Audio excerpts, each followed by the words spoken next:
Muito bom dia. Bom dia. Que a graça e a paz do nosso Senhor Jesus Cristo permaneça reinando em nossas mentes e em nossos corações. Vamos dar início à nossa aula com oração, orando pelo nosso irmão Carlinho Reino. Ele tem a testa de ferro aí. Deixando na parede. Vamos orar também pelo Bonifácio, que não está bem, orar pela Aline, que estivemos visitando ela ontem, né? Precisa muito das nossas orações. Pai querido, Pai bondoso, nos colocamos na Tua presença nessa manhã, agradecendo pela oportunidade e privilégio que temos de estarmos aqui na Tua casa, em comunhão, para mais uma jornada de aprendizado através da Escola Bíblica Dominical. Aproveitamos esse momento para orar pelo Teu servo Carlinhos, que o Senhor esteja cuidando dele, que essa pequena batida não seja nada, que o Senhor coloque Tua mão de poder, restabeleça por completo a saúde dele. Oramos também pela vida do Teu servo Bonifácio, que está acamado, pedimos também a Tua bênção, que o Senhor restaure a saúde dele. Mais uma vez colocamos a vida da Aline, pedindo um milagre na vida dela, também a vida da nossa irmã Maria do Rosário, que o Senhor também realize um milagre, traga de volta a cura. Pedimos aqui também agora pelas crianças que vão para a aula, Davi, o Miguel, a Pastor, eles sejam agraciados aí pela presença do Teu Santo Espírito e saiam de lá mais inteligente, mais sábio, mais esperto. O Senhor nos use grandemente. E nos permita ter uma aula maravilhosa para a glória do Teu nome. Amém. Amém. Boa aula para vocês. Vamos lá. Vamos lá que o gato vai ficar lá em cima. Gente, nós estamos falando sobre a mordomia da mente, do espírito. Estamos falando sobre vitaminas para alimentar a nossa mente e nosso espírito. Gente, nós temos aqui uma relação de vitaminas, né, que a gente usando aqui o alfabeto, fazendo uma espécie de aliteração. Cada letra do alfabeto corresponde a uma virtude que a gente colocou aqui como vitamina. O nosso corpo, ele produz já essas vitaminas no nosso organismo, certo? No nosso desenvolvimento, nós já temos as vitaminas na nossa vida. Agora, tem determinado momento que a gente fica com uma baixa de alguma vitamina, de alguma proteína, e a gente tem que ir lá no médico fazer um exame e repor, né? Assim é a vida cristã. Quando a gente está integrado na vida cristã, lendo a Bíblia, orando, congregando, participando da comunhão, essas vitaminas que estão todas aqui fazem parte. Então, por isso que é importante a gente ter contato diário com a palavra de Deus, com a oração, com a comunhão, com a congregação, para que o nosso organismo espiritual, porque nós somos membros do corpo de Cristo, cresça de forma saudável, certo? E aí, quando a gente perceber que alguma coisa está faltando, a gente vai lá e faz uma campanha, toma uma dessas vitaminas. E eu gostaria que nós lêssemos um texto aqui, na segunda epístola de Pedro, capítulo 1. Segunda epístola de Pedro, capítulo 1. Para a gente entender um pouquinho essa dinâmica que nós estamos falando.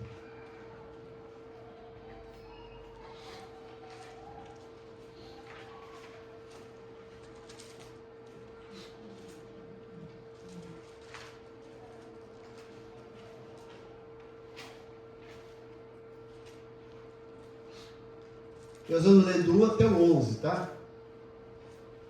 Diz o seguinte, eu estou aqui com a versão Almeida do século 21. Diz o seguinte: Simão Pedro, servo e apóstolo de Jesus Cristo, aos que conosco alcançaram fé igualmente preciosa por meio da justiça do nosso Deus e Salvador Jesus Cristo. Graça e paz vos sejam multiplicadas pelo pleno conhecimento de Deus e de Jesus nosso Senhor. Seu divino poder nos tem dado tudo que diz respeito à vida e à piedade, pelo pleno conhecimento daquele que nos chamou para sua própria glória e virtude. Presta atenção nesse versículo. Está dizendo que o poder de Deus, que nos foi dado, nos capacita, nos dá um conhecimento, certo? Ó, tudo aquilo que diz respeito à vida e à piedade, à nossa devoção. Ou seja, quando a gente se converte, a gente se dedica, Deus já nos capacita para ter esse pleno conhecimento, certo? Agora, veja o 4. Pelas quais ele nos deu suas preciosas e sublimes promessas, para que por meio delas vos torneis participantes da natureza divina, tendo escapado da corrupção que há no mundo por causa da cobiça. Então veja, Deus concedeu para a gente tudo aquilo que a gente precisa para fazer parte da natureza divina, para sermos realmente filhos de Deus, participantes do reino. Agora veja o 5. Por isso mesmo, empregando todo o vosso esforço, acrescentai a virtude à vossa fé, e o conhecimento à virtude, e o domínio próprio ao conhecimento, e a perseverança ao domínio próprio, e a piedade à perseverança, e a fraternidade à piedade, e o amor à fraternidade. Veja, Pedro está dizendo que Deus já nos capacitou, mas nós precisamos nos esforçar constantemente e ir acrescentando essas virtudes na nossa vida. Ou seja, é um conjunto de virtudes, que são essas vitaminas que a gente está falando. Não basta ter uma só. Porque se você for maravilhoso no domínio próprio, mas mal na perseverança, você vai ter um deslize. Se você for um camarada, perseverante, mas não tem domínio próprio, vai ter problema. Então Pedro está dizendo, acrescentai. Eu preciso ter esse conjunto de virtudes na minha vida. E como é que eu consigo isso? Como eu falei, Bíblia, oração, consagração, tá certo? A nossa comunhão, para que a gente vá desenvolvendo e usando essas virtudes. Aí ele continua, versículo 8, ó. Pois se essas coisas existirem e aumentarem em vós, elas não vos deixarão ociosos nem infrutíferos no pleno conhecimento de nosso Senhor Jesus Cristo. O que Pedro está querendo dizer? Que existe sim crente ocioso e infrutífero. Por quê? Porque essas virtudes não existem. Agora Pedro está dizendo que não basta existir, precisa existir e desenvolver, aumentar. É como se eu tivesse alguma coisa e não usasse, certo? Que efeito tem? Nenhum. Então eu preciso usar, praticar. A vida cristã é prática. Jesus sempre falou, vai e faz o mesmo. Ele dava um ensino, um exemplo, agora faço. E a gente precisa praticar essas virtudes. Senão a gente vai ser crente infrutífero, ociosos.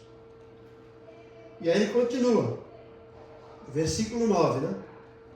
Pois aquele em quem essas coisas não existem, olha o que Pedro fala, está cego, vendo somente o que está perto, tendo esquecido da purificação dos seus antigos pecados, a cegueira espiritual e até tem ignorância quanto à obra da salvação, que Pedro está falando lá, até esqueceu da purificação dos seus pecados. Tem crente até que duvida da sua própria salvação. Por quê? Não exerce o seu chamado, não exerce a sua identidade de cristão. 10. Portanto, irmãos, esforçai-vos cada vez mais por firmar vosso chamado e eleição, porque fazendo isso não tropeçarei jamais. Veja, quando a gente pratica tudo isso, a gente vai ter uma vida equilibrada, não vai tropeçar na fé. Vai desenvolver, vai crescer. Mas precisa de nós esforço. Nada vai acontecer assim por acaso, né? Você não vai acordar e aí o anjo vai descer. Olha, estou jogando aqui um pouco de paciência para você no trabalho. Olha, estou jogando aqui um pouco de oração. Estou lendo a Bíblia para você. Não, nós que temos que fazer. Nós que precisamos desenvolver. É igual nosso filho. Se a gente pega o bebê, vai sempre fazendo as coisas por ele. Não, deixa que eu vou ler, deixa que eu vou fazer sua lição, ele vai crescer, vai se desenvolver? Não. E é assim que Deus espera que nós desenvolvamos a nossa fé na prática dessas virtudes. E aí o 11, ó. Pois assim vos será amplamente concedida a entrada no reino eterno do nosso Senhor e Salvador Jesus Cristo. Olha que coisa bonita, gente. Isso aqui é um endosso para a nossa lição. Essas vitaminas que nós estamos falando, que vai alimentar a nossa mente, o nosso espírito, são virtudes. Então o pastor Kleber falou aí, ó, do amor, da bondade, da consagração, da diligência, do entusiasmo, da fé, terminou na gratidão, não foi isso? Gratidão. Gratidão, gente, é uma coisa muito séria. Nós precisamos ser gratos. A gente esquece, né? Nós temos um péssimo defeito de esquecer das coisas que nos fazem sermos ingratos. Nós somos ingratos com Deus, às vezes ingratos com a igreja, às vezes ingratos com nossos irmãos. A gratidão eleva o nosso espírito, desenvolve a nossa fé. E a gente precisa exercer mais gratidão. A diligência, vamos lá. Edna lê Provérbios 22, 29. Demétrio vai ler Isaías 41, 6, que vai falar sobre entusiasmo. Bia vai falar sobre fé, Marcos 11, 22. A diácona Delcio vai falar sobre jovialidade. Opa, eu estou falando aqui, né? Voltando, perdão, vamos lá. Humildade, 1 de Pedro 5, 6. É a Edna, tá, Edna? Mudou. É humildade. 1 de Pedro 5, 6. Você é uma pessoa humilde. Integridade, Demétrio, Daniel 1, 8. Jovialidade, Bia, Filipenses 4, 4. Lealdade,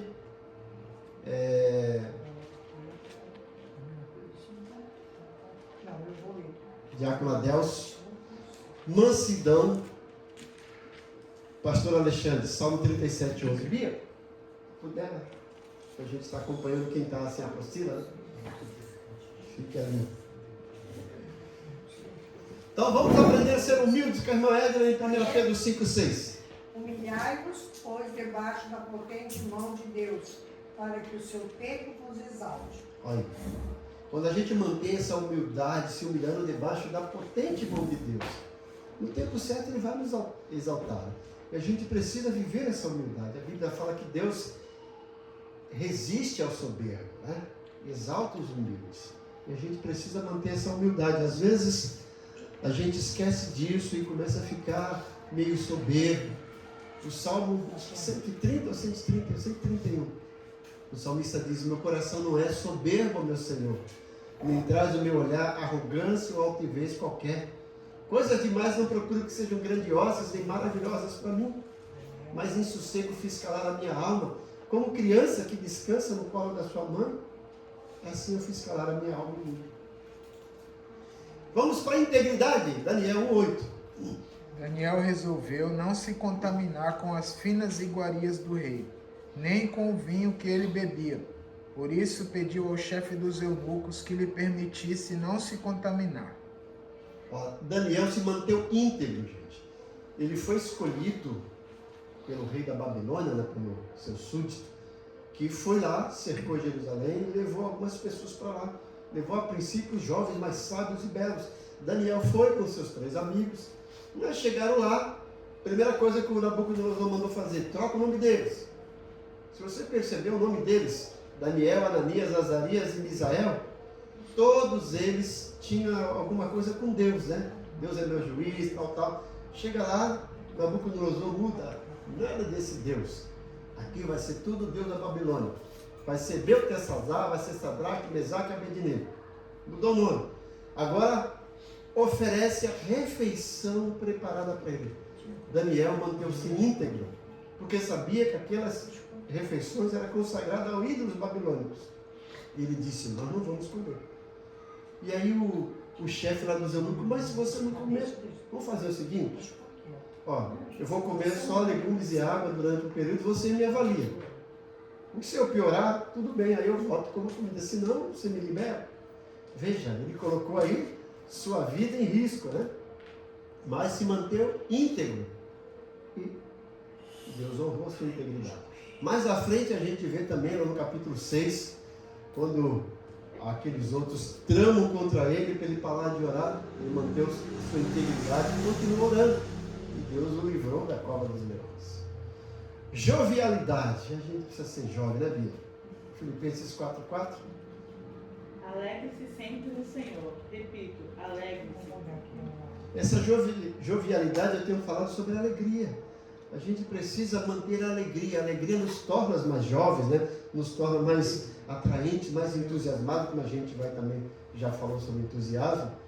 A gente precisa desenvolver essa alegria. Filipenses é a epístola da alegria, né? Por diversas vezes Paulo está dizendo, alegrai-vos, né? Esse é o versículo chave. Lealdade. Quem é a lealdade? Eu pulei? A lealdade. Demetrio. Perdão, Adelson. Coríntios 4:2. Ora, além disso, o que se requer destes encarregados é que cada um deles seja encontrado fiel. Isso. Apóstolo Paulo falando aqui para os líderes, né? Os dispenseiros, os ministros, que precisam ter lealdade, fidelidade, certo? Mansidão, quem está com a mansidão? Salmo 37:11. Mas os mansos herdarão a terra e se deleitarão na abundância de paz. Isso. A gente precisa ter essa mansidão, gente, porque tem camarada que parece que é pavio curto, né? E ainda gosta de usar aquele ditado, olha, eu dou um boi para não entrar numa briga e dou uma boiada para não sair, né? Devia ser o contrário, né, gente? É dar uma boiada para não entrar, porque se entrar, fique longe, seja manso. Jesus disse, aprendei de mim que sou manso e humilde de coração. Vamos lá para a nobreza. Pedro, Atos 17:11, obediência, Alexia, 1 Samuel 15:2, pureza, Beth, Provérbios 22:11.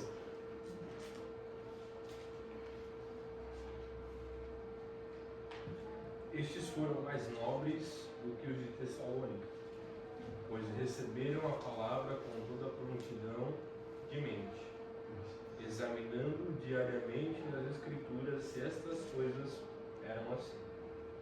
Paulo aí falando lá em Atos 17, que ele chegou lá na cidade de Bereia e percebeu que os bereanos eram mais nobres com aqueles da cidade de Tessalônica. Por quê?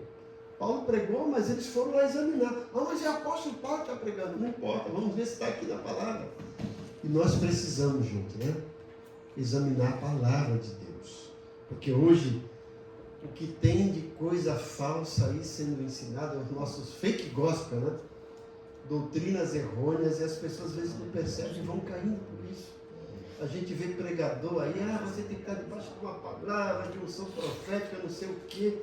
Se vocês verem na internet, gente, tem umas aí que eu não quero nem citar o nome, que esse dia eu estava vendo com a minha esposa. Tem um camarada sério que fica analisando. E ele colocou assim o vídeo do lado direito e do lado esquerdo. Do lado esquerdo estava uma reunião de umbanda. E do lado direito, uma reunião numa igreja. Gente, não tinha diferença. Aquela rodava, tabaco e tudo. Misericórdia. Então a gente precisa se apegar à palavra. Essa nobreza de entender o melhor. É isso. Paulo chama os crentes de Bereia de nobres, porque foram examinar as Escrituras. Jesus mesmo disse em João 5,39, examinai as Escrituras, porque vós julgais ter nela a vida eterna, e são elas que testificam de mim. Ele disse para os escribas e fariseus, vocês erram por não conhecerdes as Escrituras e nem o poder de Deus. Vamos para a obediência? Assim diz o Senhor dos Exércitos, castigarei Amaleque pelo que fez a Israel, como se opôs a ele no caminho, quando este subia do Egito. Foram desobedientes à orientação de Deus, certo? Então a gente precisa ter obediência. A Bíblia vai falar bastante sobre obediência. Vocês vão perceber que 2 vezes pessoas e Jesus que estavam ouvindo uma voz do Pai dizendo, este é o meu filho amado, que me dá alegria, que me compraz. Por quê? Foi obediente. Paulo fala em Filipenses capítulo 2, olha, de sorte que haja em vós o mesmo sentimento que houve em Cristo Jesus. Pois ele, sendo em forma de Deus, não teve por usurpação ser igual a Deus. Antes esvaziou-se a si mesmo, tomando forma de homem, e na forma de homem foi obediente, e obediente à morte de cruz. Jesus foi obediente, espera que nós sejamos também obedientes. Quando a gente desobedece, a gente paga o preço, né? Os nossos filhos, assim, quando desobedecem, né? Precisam de disciplina, e nós também. Pureza, Beth. O que ama a pureza do coração lhe é grácil não falar, terá por amigo o rei. Terá por amigo o rei. Nós estamos ao nosso rei dos reis, Senhor dos senhores. Esse coração puro, porque tem pessoas que veem maldade em tudo, né? Nós precisamos ter essa pureza no coração, ser puro, certo? Quebrantamento, pastor Kleber, Salmo 34, 18.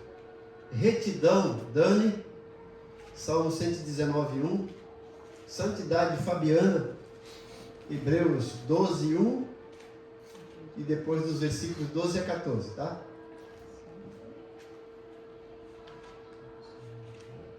Pode ler? Pode ler. Salmo 34, 18. Perto está o Senhor dos que têm o coração quebrantado e salva o de espírito oprimido. O Senhor está perto daquele que tem um coração quebrantado. A gente precisa desse quebrantamento, né? A Bíblia fala sobre o povo que saiu do Egito, né? E que estava lá no deserto, que era um povo de dura cerviz. Não conseguia se quebrantar, um povo duro, gente. Não tinha esse coração quebrantado. Nós precisamos bastante. Deus, né? Deus se apraz, se alegra diante de um coração quebrantado. Retidão, Salmo 119, 1. Quem é? Dani?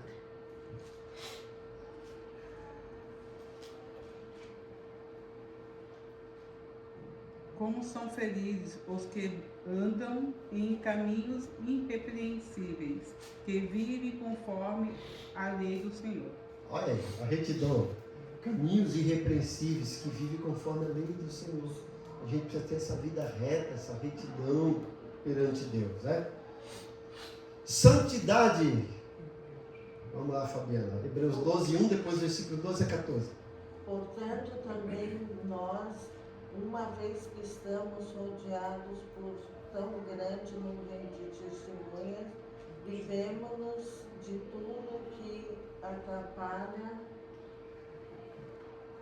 e do pecado que nos envolve, e corramos com perseverança a corrida que nos é proposta. Está vendo? Vamos parar daí. Ó.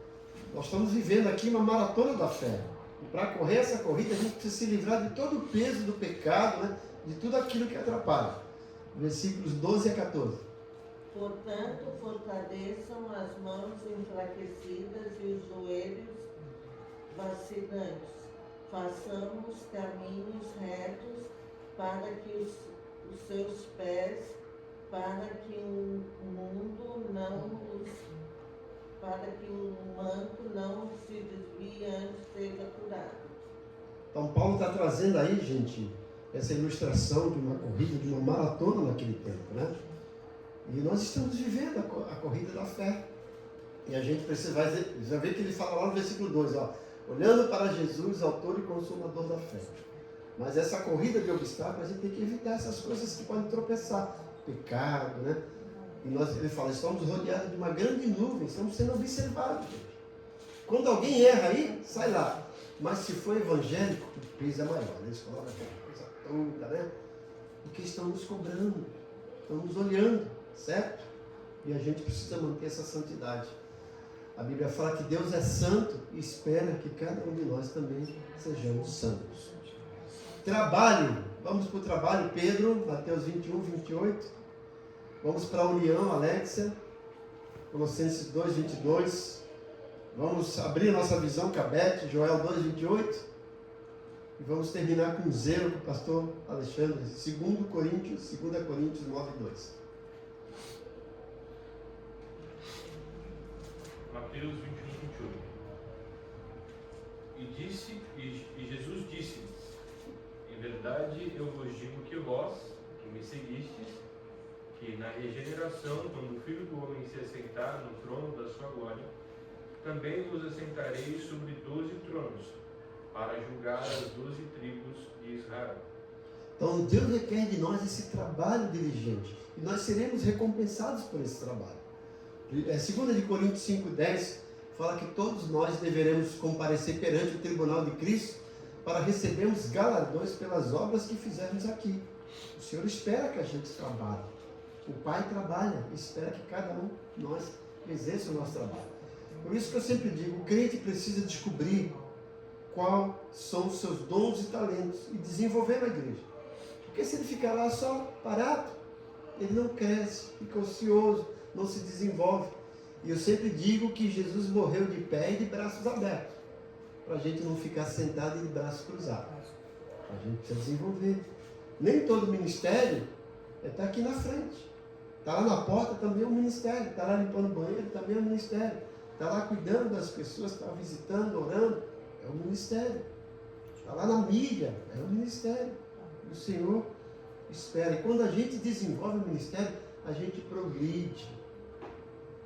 A gente cresce e se desenvolve. União. Quem que está unido aí? Alexa?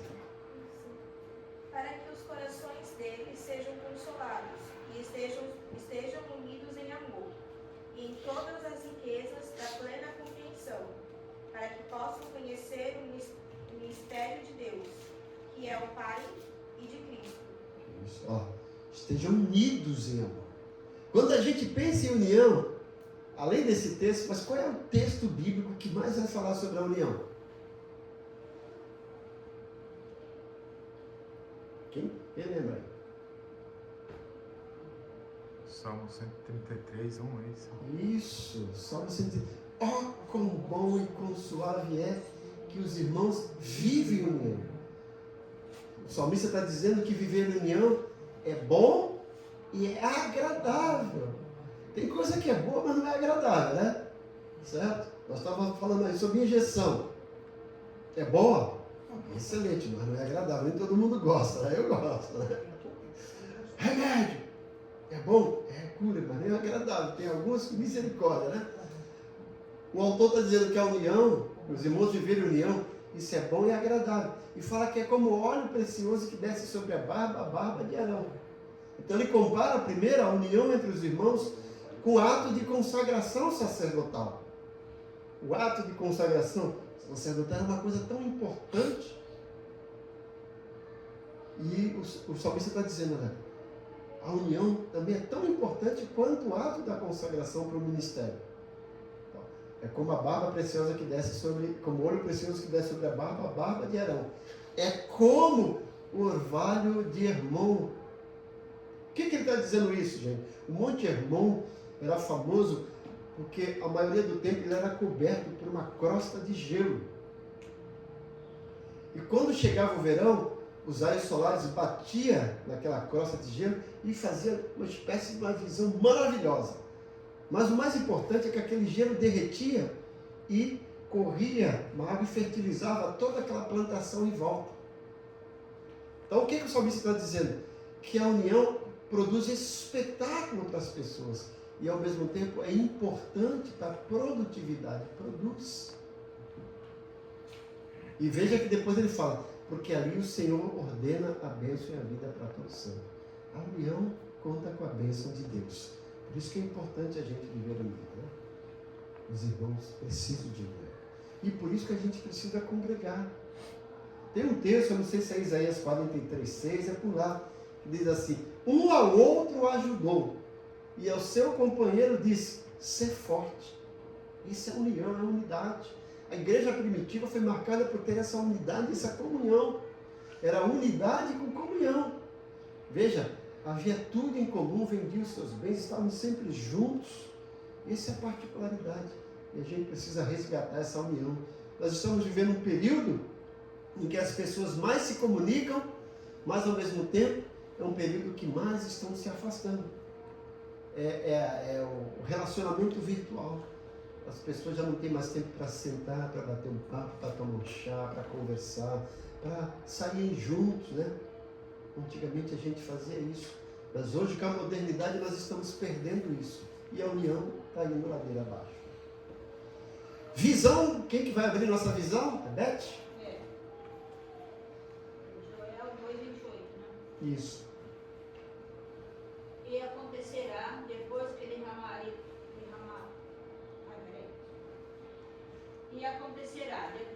que derramarei o meu espírito sobre toda a carne.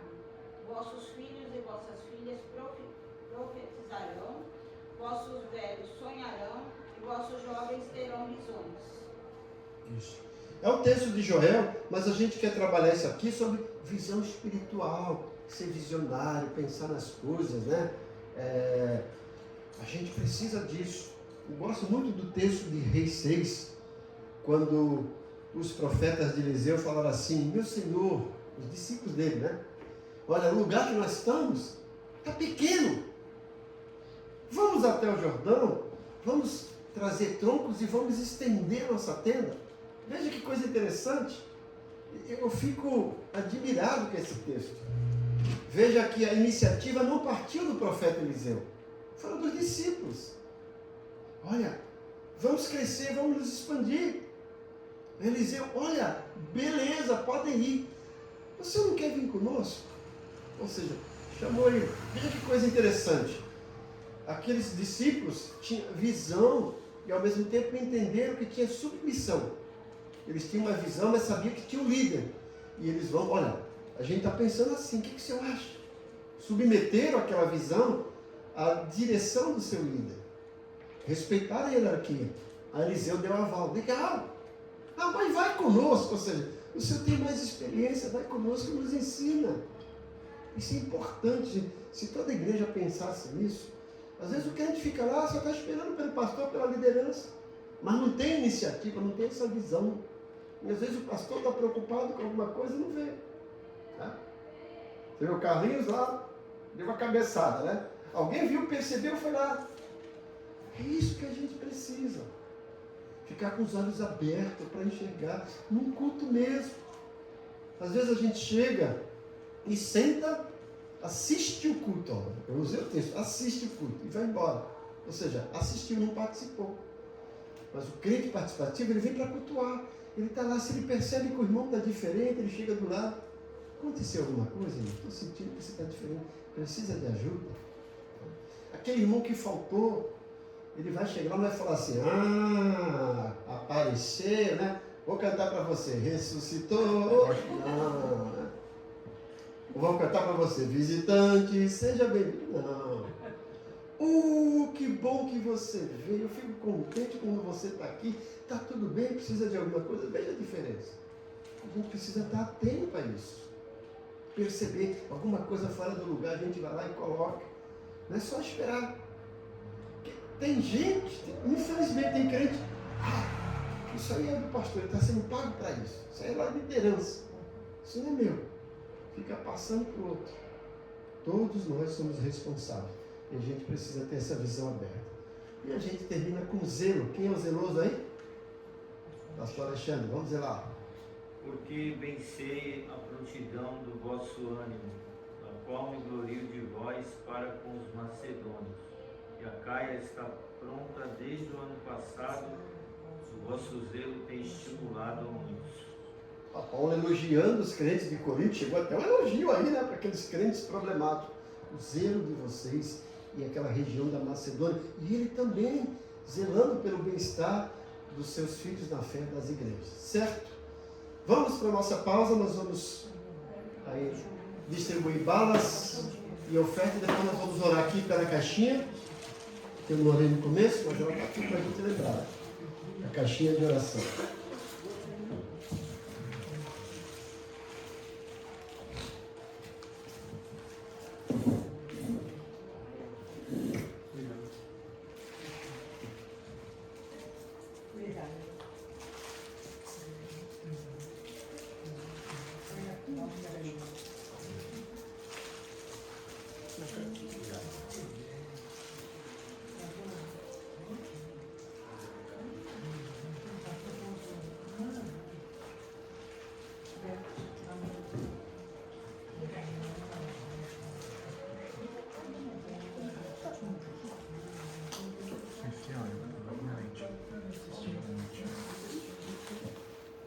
Vamos orar.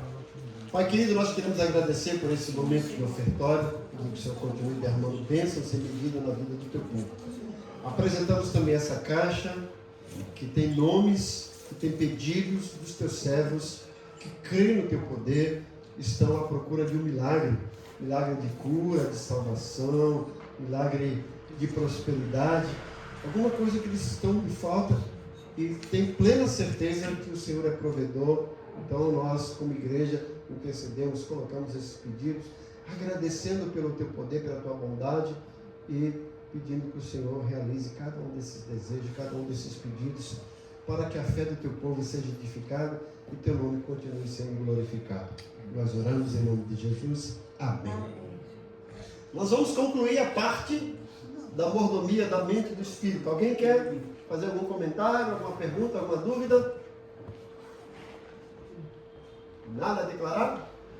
Então é sinal que vocês não entenderam nada, ou que entenderam tudo, não precisa de nada, né? Bom, gente, concluindo aí, Paulo afirmou em Gálatas 5:22, mas o fruto do Espírito é amor, alegria, paz, longanimidade, benignidade, bondade, fidelidade, mansidão, domínio próprio. Contra essas coisas não é lei. Pensando nesse texto, Paulo usa aqui o singular, mas o fruto do Espírito é. E depois ele tem uma lista de 9 virtudes. Por que isso? Se é um fruto, e ele coloca aqui 9 virtudes. Eu creio que vocês já ouviram falar, eu cansei também de ouvir falar, porque é um fruto com 9 gomos. É isso? É a ilustração que mais se usa, e eu discordo disso. Porque se você pega uma pocã, uma mexerica, tem vários gomos, né? Você experimenta um gomo, o outro gomo tem um sabor diferente ou igual? Igual. Bondade é a mesma coisa que amor? Não. Longanimidade é a mesma coisa que mansidão? Não. O que Paulo está dizendo? Não é esse fruto que a gente pensa. Se você prestar atenção, vamos lá para Gálatas 5, para a gente entender bem isso.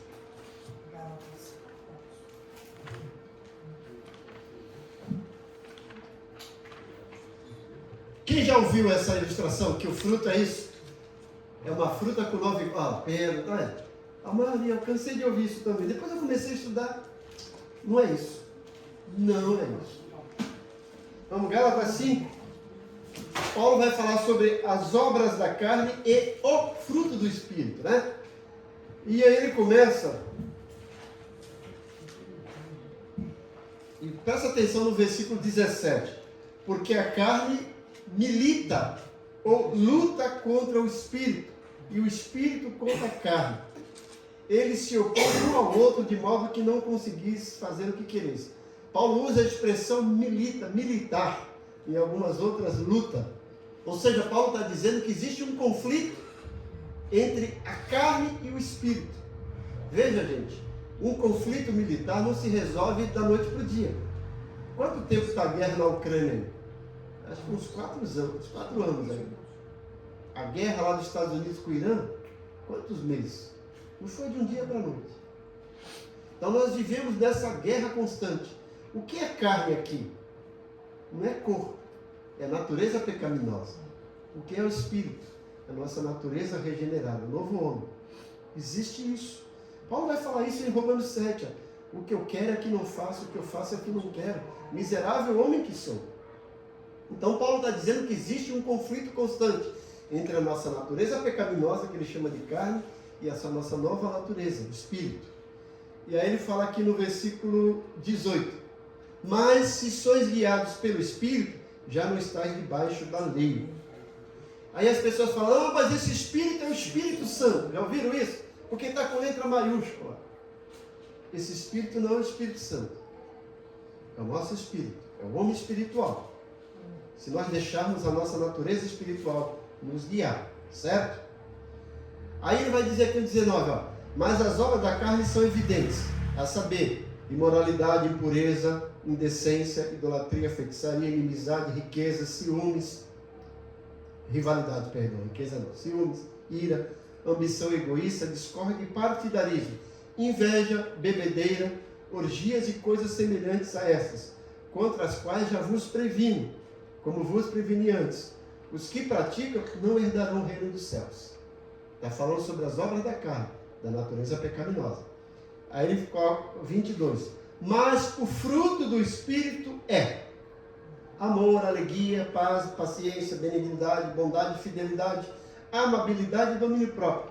Contra essas coisas não é lei. Veja, Paulo está falando sobre as obras da carne e os frutos do Espírito. Se eu inverter e falar o fruto da carne e as obras do Espírito, tem diferença? Não tem, mesma coisa. Paulo está usando uma metodologia de ensino que a gente chama de antítese, é um contraste. Ele está fazendo um contraste contra as obras da carne, natureza pecaminosa, e o fruto do Espírito, o novo homem espiritual. Fruto aqui não é apocã, não é maçã, é produto, produção. Ele está escrevendo para a igreja da Galácia, os Gálatas, que conhecia muito bem o que era produção. Então, veja bem, quando eu falo assim, olha, eu vou na feira comprar frutas, você sabe o que é. Maçã, goiaba, pera.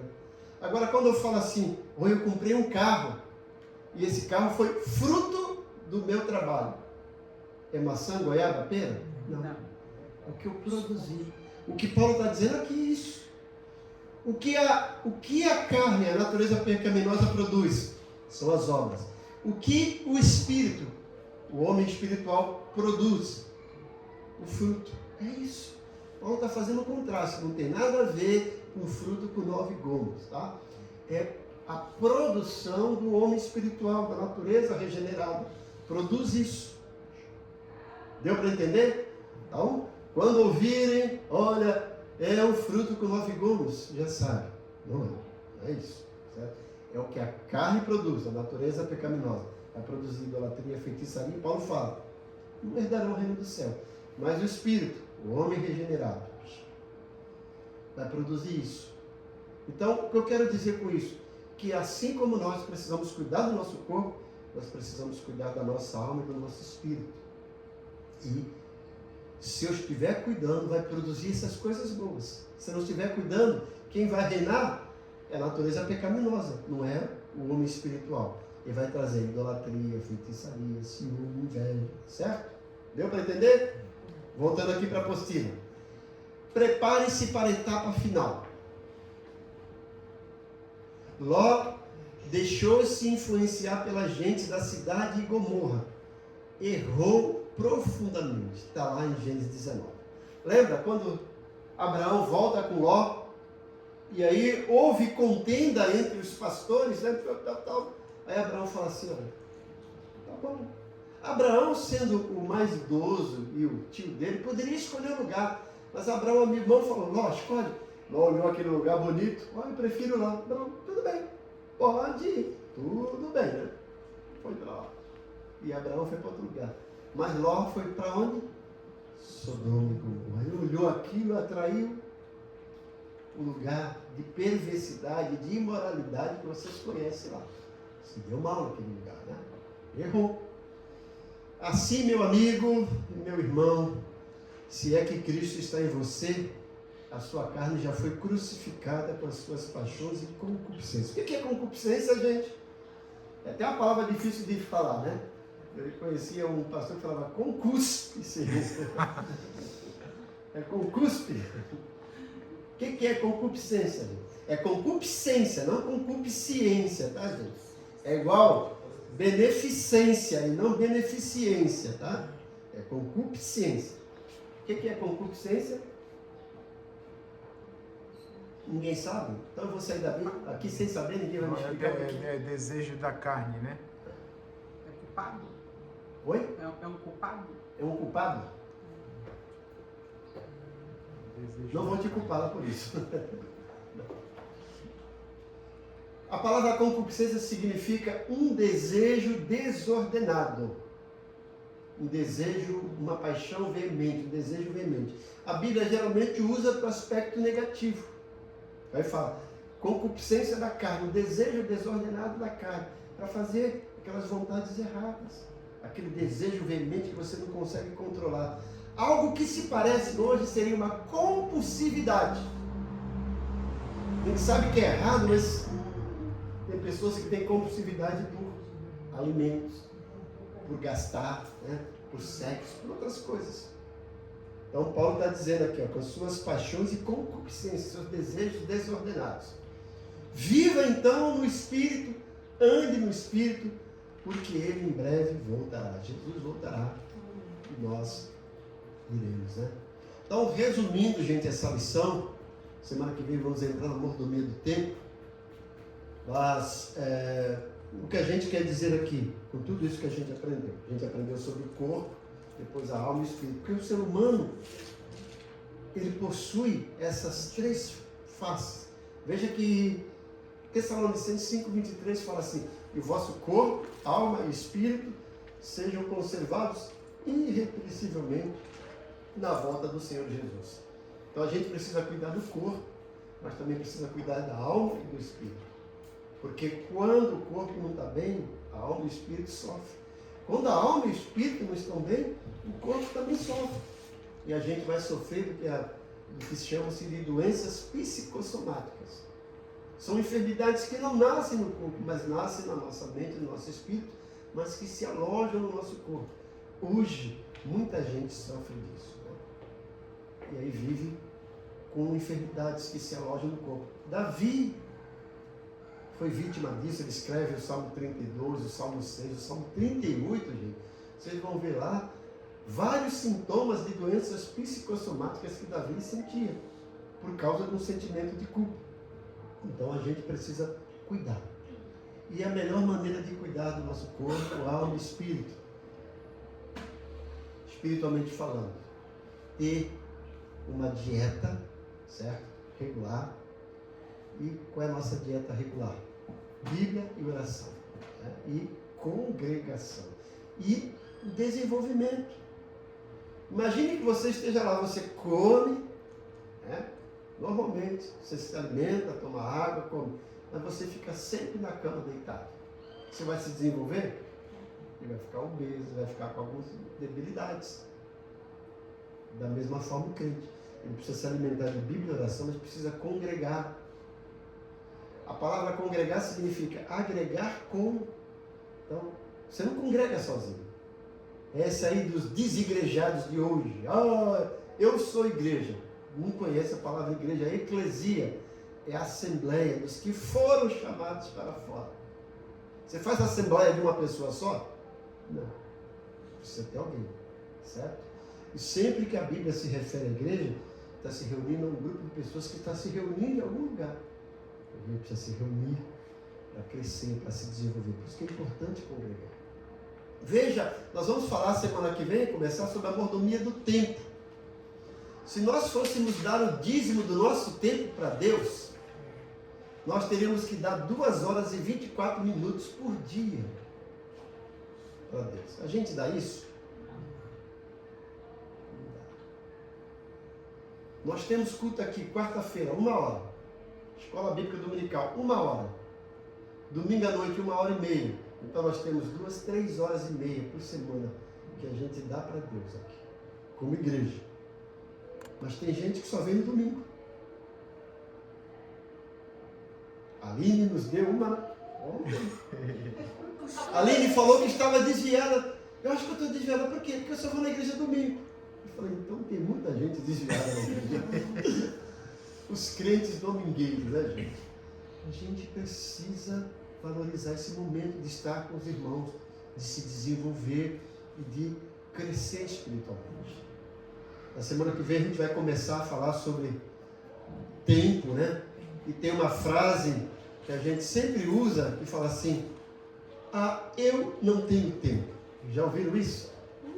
Isso é a pior mentira que já inventaram. Sabe por quê? Você já ouviu falar do Bill Gates? Do Trump? Daquele Elon Musk? Do catador de papelão na rua? Do psico na rua? Quanto tempo por dia o Bill Gates, o Trump, o Elon Musk tem por dia? Quanto tempo eles têm por dia? 24 horas. O catador de papelão, o psico, o coletor, quanto tempo ele tem por dia? Deus deu tempo igual para todo mundo. Agora compete a nós saber administrar esse tempo. Quando eu digo eu não tenho tempo, eu estou dizendo, eu não sei gerenciar, eu não sei administrar o meu tempo, certo? E o nosso tempo já chegando ao fim. Semana que vem nós vamos falar sobre a mordomia do tempo. Vamos entrar aqui e falar um pouquinho. Eu tinha aqui na apostila, deixa eu ver se eu acho, que eu queria uma poesia, acho que é do Rabelo aqui, sobre o tempo, que eu gosto muito, acho que é no final. Deixa eu achar aqui, se eu coloquei aqui mesmo na apostila, né? Está lá no final. Eu gosto muito dessa poesia. Página 37. Ó, 37. Aqui eu não coloquei, né? Aqui na minha apostila eu não estou achando. Assim, ó, Laurindo Rabelo, o tempo. Aqui. É que a minha numeração aqui está diferente. O tempo, por Laurindo Rabelo, olha lá. Deus pede estrita conta do meu tempo.